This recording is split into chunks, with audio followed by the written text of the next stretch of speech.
Sa nakaraan nating video ay nasubaybayan natin ang pagkikipaglaban niya sa mga halimaw.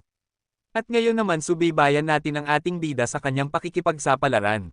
Si Su Xiaoqiao ay papunta na rin sa Zephyr Valley, tahimik na nag-iisip tungkol sa sarili niyang malas. Ang kanyang mga magulang ay ang mga may-ari ng isang interstellar conglomerate at itinuring na parehong kilala at aristokrata. Siya, gayunpaman, ay random na itinalaga sa Steel Armor Shelter kung saan wala siyang mga kaibigan o kahit na mga kakilala. Upang makakuha ng isang aristokratikong titulo, maaari lamang piliin ni Su Xiaoqiao na sundan si Qin Zuan upang maabot ang mga mutant genopoint at maging isang evolver. Mayroong dalawang uri ng mga titulo sa Levo Interstellar Alliance. Ang isa ay nakikilala, sa sandaling ang isa ay naging higit na mataas, ang isa ay maaaring sertipikado bilang nakikilala. Ang isa ay isang aristocratic. Kung ang isa ay maaaring mag-evolve na may 100 mutant o higit pang mga advanced na genopoint, ang isa ay maaaring sertipikado bilang isang aristokrata. Ang alinmang pamagat ay nagsasangkot ng maraming benepisyo sa alliance, at higit sa lahat ay simbolo sila ng katayuan sa lipunan. Ngayon sa alliance, ang mga tao ay mas snobby. Ang mga tao mula sa matataas na uri ay hindi makikipag-usap sa isang tao na walang titulo kahit na nagnenegosyo. Ang mga advanced na titulo tulad ng Sacred Blood Aristocrat ay higit pa sa mga pangarap ni Su Xiaoqiao. Ang gusto lang niya ay makuha ang titulo ng ordinaryong aristokrate sa pamamagitan ng pag-maximize sa mutant genopoints at pagkumpleto ng isang ebolusyon. Gayunpaman, ang makakuha ng 100 mutant genopoint ay napakahirap pa rin para sa kanya ng mag-isa.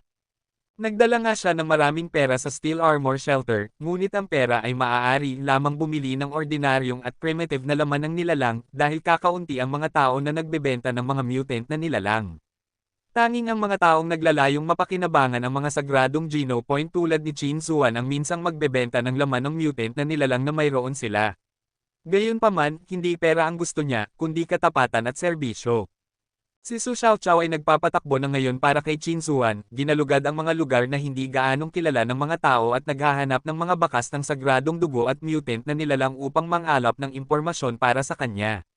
Gamit ang impormasyon, maaari siyang magtipon ng isang koponan upang tugisin ang mga nilalang na ito, at ang mga miyembro ng koponan ay makakakuha ng laman ng mutant na nilalang bilang kapalit. Isang buwan nang naggalugad si Su Xiaoqiao at walang nakitang bakas ng mga mutant na nilalang, hindi pa banggitin ang mga sagradong dugo. Dahil naubusan siya ng mga supply, kailangan niyang bumalik sa Steel Armor Shelter. Nang madaanan niya ang Zephyr Valley, naisip niya na maaaring may mga mutant na nilalang sa paligid dahil kakaunti ang populasyon sa lugar. Pagkatapos niyang makalusot sa lambak, may kakaiba siyang naramdaman. Wala siyang nakitang matulin na mantis, kahit isa. 1 milya sa lambak, ang tanging nakita niya ay ilang magugulong bakas sa lupa. Kuya, pinatay mo lahat ng matulin na mantis na ito. Walang ibang nakita si Su Xiaoqiao maliban sa lalaking nakasuot ng golden armor. Ang mga patay na mantis ay dumudugo pa rin, kaya hindi sila maaaring matagal ng patay. Hindi makapaniwala si Su Xiaoqiao na may kayang pumatay ng napakaraming mantis sa napakaikling panahon. Bagamat ang matulin na mantis ay isang primitive na nilalang lamang, kung isa sa alang-alang ang talas ng mga forelegs nito at ang bilis nito, kahit na ang mga nakamax out sa primitive genopoints ay hindi nang ahas na pukawin ito. Kung tutuusin, napakaraming mga mahihinang bahagi sa katawan ng tao, at walang sino man ang nagnanais na ipagsapalaran ang kanyang buhay o masugitan ng husto mula sa isang hiwa ng mantis. Mayroong hindi bababa sa 300 patay na matulin na mantis sa lupa. Maging si Qin Zuan ay mangangailangan ng ilang tulong para makamit ito. Hindi maniniwala si Su Xiaoqiao na magagawa ito ng isang tao ng mag-isa. Gusto mo, 1,000 level dollars bawat isa. Isinasaalang-alang lamang ni Han Senador kung ano ang gagawin sa mga mantis. Siya ay nasa isang killing spree at nakalimutan ang katotohanan na walang paraan na makakain siya ng napakaraming karne ng mantis. At kahit na makakain niya silang lahat, ang unang iilan lang ang makakakuha sa kanya ng genopoints.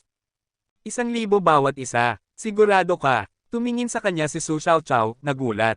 Bagamat maraming tao ang nakahuli ng mga primitive na nilalang, kulang sila, lalo na ang mga hindi pa nakakain ng karamihan sa mga tao, tulad ng matulin na mantis. Pagkatapos ng lahat, ang enerhiya ng mga tao ay limitado, at may limitasyon sa kung gaano karaming mga genopoint ang maaaring ihandog ng karne mula sa parehong uri ng nilalang. Sa pamamagitan lamang ng pagkain ng laman ng sari-saring mga nilalang ay maaaring patuloy na mangolekta ng mga genopoint. Ang mga medyo mayaman ay lahat ay handang magbayad para sa mga nilalang na hindi pa nila nakakain upang mabilis na makapag-maximize sa kanilang primitive geno points.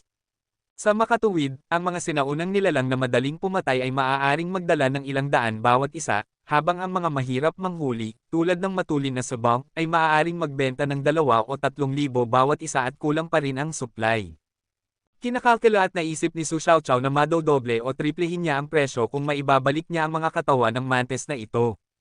Oo, tig-1,000 dollars. Tumango si Han Senador. Hindi dahil hindi alam ni Han Senador kung ano ang halaga ng mga mantis. Kung walang sasakyan o iba pang gamit, walang paraan na maibabalik niya ang lahat ng mga katawan na ito ng mag-isa. At kung aalis siya ngayon, baka manako ang mga bangkay pagbalik niya. Bukod dito, ayaw ni Han Senador na mag-aksaya ng kanyang oras at lakas para dito. Mayroon siyang mas mahahalagang bagay na dapat gawin, at maaari niyang kunin ang kaunting pagkawala ng mga kita. Bilang wholesaler, kailangan niyang mag-iwan ng kaunting kita sa retailer. Sure, I'll take them all. Ilan sila? Nakasakay si Su Xiaoqiao. Ang matulin na mantis ay maaaring magdala sa kanya ng higit pa sa pera. Ang mga primitive na nilalang tulad ng matulin na mantis na hindi madaling ma-access ng mga ordinaryong tao ay gagawa ng magagandang regalo. Walang sino man ang maaaring tumanggi sa ganoong magandang alok hanggat hindi pa sila nakakakuha ng mga primitive na geno point. A total of 43. I'll give you a discount and charge only 40,000. Casual lang na nagtatanong si Han Senador at hindi niya inaasahan na napakayaman nitong mukhang ordinaryong tao na kaya niyang bilhin silang lahat. Inilabas ni Su Xiaoqiao ang kanyang pitaka at naglabas ng 10,000 dolyar na papel. Kuya, bibigyan kita ng 50,000 para sa mga mantis na ito. Ang isa pang 50,000 ay paunang bayad para sa anumang magagandang bagay na maaaring mayroon ka sa hinaharap. Lagi kitang bibigyan ng magandang presyo at magbabayad pa ako ng mas mataas para sa mutant na nilalang, laman. Ang 100,000 ay isang maliit na halaga para kay Su Xiaoqiao. Gastos pa sa kanya ang pagbili ng isang magarbong hapunan. Napakasama ng taong ito kaya pinatay niya ang lahat ng mga mantis na ito ng mag-isa, kaya malaki ang posibilidad na maaari rin siyang manghuli ng mga mutant na nilalang. Kung posible na bumili ng laman ng mutant na nilalang mula sa kanya, ilang daang milyon ay wala. Hindi mo masasabing mayaman ka, kinuha ni Han Senador ang pera at diretsyong sinabi, na bahagyang nagulat kay Xiaoqiao. Sa totoo lang, pera lang ang mayroon ako. Kung mayroon kang laman na mutant na nilalang na ibebenta, ipaalam mo sa akin. Talagang hindi problema ang presyo, pagmamalaki ni Su Xiaoqiao, natatakot na baka mawala sa kanya ang magandang pagkakataong ito. Great! What's your name and address? I will come and find you if I have something.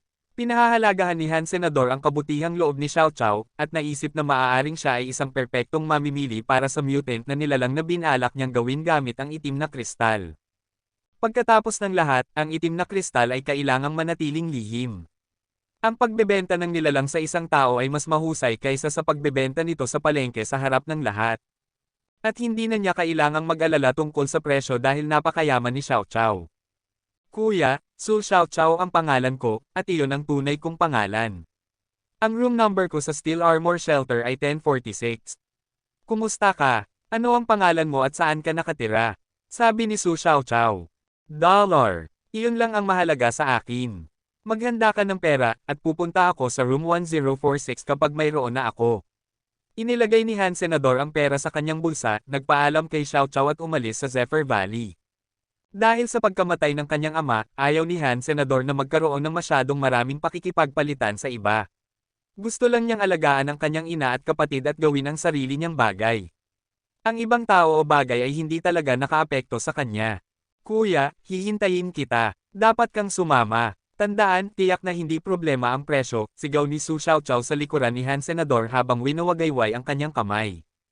Pagkaalis ni Han Senador, hindi napigilan ni Su Xiaoqiao na sumigaw, paano ko ito maibabalik?